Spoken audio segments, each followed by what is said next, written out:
খলিলুর রহমান কেন আসবেন? তিনি তো একটা মানে চমৎকার পজিশনে আছেন। উনি অনেক সবচেয়ে আমি মনে করি ক্ষমতাধর পজিশনে আছেন। নিরাপত্তা উপদেষ্টা মানে তিনি দেশ বিদেশ সবকিছুর নিরাপত্তা নিয়ে তিনি নির্দেশনা দিতে পারেন। এটা তো মহা ক্ষমতাধর একটা অবস্থান থেকে তিনি শুধুমাত্র আভ্যন্তরীণ একটা মন্ত্রণালয়ের একটা স্বরাষ্ট্র উপদেষ্টার দায়িত্বে না, ওটা থাকবেন। থেকে আসলে তো আর ওটা ছেড়ে দিতে হবে তেমনটা না, মানে দুটোই তো নেওয়া যায়, আমাদের অনেক উপদেষ্টাই তো এই সেটা কাজটা হতে করছে। পারে, কিন্তু আমার মনে হয় না যে এখন এই 1.5 মাসের মধ্যে এইটা আর সরকার আর এই ঝুঁকিটা নেবে। কারণ আসলে তো কিছু করণীয় নেই। মানে এই দায়িত্বেও কেউ পালন করতে রাজি হবে না, আমার আমার যেটা বিশ্বাস অন্তত। মানে শুভবুদ্ধি সম্পন্ন কোনো মানুষ উপদেষ্টাদের মধ্যে তারা তো যথেষ্ট বুদ্ধিমান, তারা এই দায়িত্ব নিতে যাবেন না। আর মানে চাইলেও লাভ নেই। ধরেন কালকে একজন স্বরাষ্ট্র উপদেষ্টা দায়িত্ব দিল, ধরেন খলিল রহমানকে। তিনি কি পরশুদিন মানে ওসমান হাদির মানে খুনিদেরকে কি পাকড়াও করতে পারবেন? বিষয়টা কি এরকম? বিষয় তো এরকম না। আমাদের দেশে এটা সচরাচর ট্রেন্ডটা হলো এই, যারা একটু প্রশিক্ষিত খুনি সন্ত্রাসী, তারা যেটা করে যে তারা অপরাধ ঘটিয়ে দ্রুত দেশ থেকে ভেগে যায়। হয় তারা মানে মধ্যপ্রাচ্যে চলে যায়, অথবা দূর দেশে যায়, আর না হলে অন্তত পাশের দেশে চলে যায়। তো এটা হচ্ছে স্বাভাবিক ট্রেন্ড। তো সেই ট্রেন্ডটাই তারা ফলো করেছে, ফলে এখন তো সম্ভবত হাতছাড়া হয়ে গেছে। তবে আমার বিশ্বাস হয়তো দেশের মধ্যেও থাকতে পারে। তো সরকার এটাকে ধরবে না, না ধরার তো কোনো কারণ নেই। ধরলে তো বরং সে ক্রেডিট, সে সফল। বরং এখন যে ধরতে পারছে না, সে ব্যর্থ হিসেবে প্রমাণিত হচ্ছে। তো আমার ধারণা যে রদ বোতলের এই কথাগুলো বলা হচ্ছে, সরকার এটা সাইজটাকে ছোট করে আনতে পারতো। এইরকম ঢাউস সাইজের একটা মানে ক্যাবিনেটের কোনো দরকার ছিল না, কিন্তু এটা না রাখছে আমি একটা রেগুলার গভর্নমেন্টের মতো।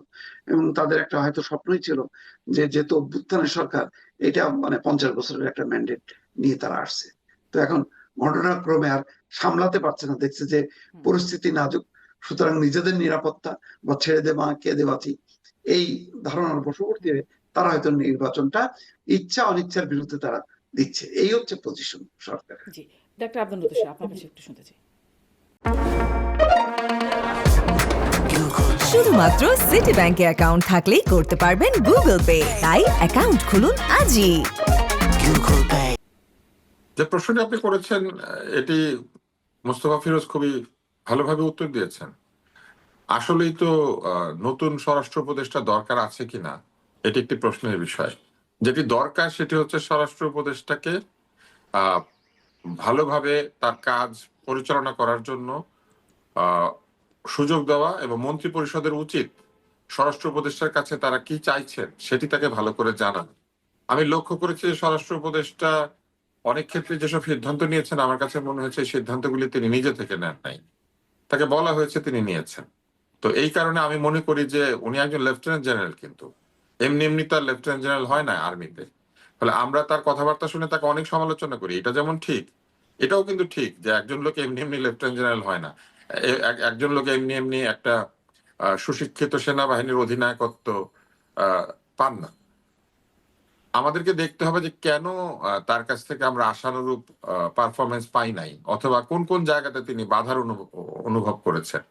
এই জায়গাগুলি তাকে আসলে জিজ্ঞেস করা উচিত ছিল। সেটা কেউ করছেন কিনা আমি জানি না। আরেকটি হচ্ছে যে এই মুহূর্তে এই ধরনের রদ বদল বা যে কোনো ধরনের রদ বদল এই সরকারের সম্পর্কে একটা ভুল ইনফরমেশন মানুষকে দিবে। তারা মনে করবে যে এই সরকার টালমাটাল, এই সরকার দুর্বল, এবং তারা এখন তাদের এত বছর ধরে, মানে এই যে 1.5 বছরের বেশি সময় ধরে যাদের উপর আস্থা রাখতে পারছেন, নির্বাচনের 2 মাস আগে 1.5 মাস আগে তাদের উপরে আস্থা রাখতে পারছেন না।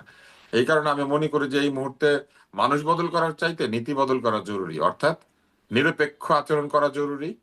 নির্বাচনের উপলক্ষে যে পরিবেশ তৈরি করা দরকার, সেই পরিবেশ তৈরি করার লক্ষ্যে নিরাপত্তা ব্যবস্থাকে ঢেলে সাজানো দরকার। এই কাজগুলি করলে আমার মনে হয় না ব্যক্তি বদল করার কোনো প্রয়োজন আছে। আর কিন্তু যার আপনি নাম যে আপনি বলছিলেন যে বললেন, কার তিনি বাধার উচ্চ, কারণ, জি, হ্যাঁ, তিনি উচ্চ বলেন জায়গা থেকে শেষে। নিম্ন জায়গায় কেন আসবেন? তিনি তিনি তো গোটা নিরাপত্তার উপদেষ্টা, সেখান থেকে উনি কেন পুলিশে নেমে আসবেন? তাই না? এটা তো নেমে আসার কোনো প্রয়োজন নাই। মানে নেমে আসার তো ব্যাপার না, আর একটু এক্সটেনশন, সেটাই আমি মোস্তফা ফিরোজকে না, বলছিলাম। এগুলা যতই আমরা বলি এক্সটেনশন, ধরেন আপনি একটি বাড়ির মালিক, আপনি ওখানে সবকিছু আপনার, কিন্তু আপনি কাপড় ধোন, ঘর মাজেন, মানে বাসন মাজেন এবং ঘর মোছেন। হ্যাঁ, কিছুক্ষণ পরে দেখা গেল যে আপনি সিঁড়ি ঝাড়ু দিচ্ছেন, তারপরে দেখা গেল আপনি গ্যারেজও পরিষ্কার করছেন। এখন আপনি বললেন যে আপনিই তো মালিক, আপনি তো প্রধান, আপনি সব করছেন। আসলে ঘটনা সেইটা না। উপরের জায়গা থেকে আপনি নিচে নেমে আসার পরে তারপরে দেখা যাবে যে আপনার যে মূল কাজগুলি ছিল সেগুলি আর আপনি করতে পারছেন না। আপনাকে বাড়ির ট্যাক্স দিতে হয়, বাড়ির দলিলপত্র সামলাতে হয়, বাড়ির মর্টগেজ পেমেন্ট করতে হয়। তো ওগুলা তখন আর পারবেন না কিন্তু সারাদিন ঘর ঝাড়ু দিলে। তো এই জন্য উপরের দিকে যে দায়িত্ব, যিনি গিয়ে অন্য দেশের নিরাপত্তা উপদেষ্টার সাথে বৈঠক করবেন, সেই বদলে যদি নিচে এসে কয়টা চোর ধরা পড়লো আর কয়টা ক্রিমিনাল ধরা পড়লো ওই হিসাব রাখতে শুরু করেন, এটা ঠিক হবে না। জি, অন্য দেশের নিরাপত্তা উপদেষ্টার সাথে যদি বৈঠক করেন মানে সেখানেও তো কিছু জানি না আমরা, সেখানেও আসলে কি কাজ হচ্ছে সেটাও তো আমরা আসলে জানি না। সেটাও কি কোনো কাজ হচ্ছে আসলে?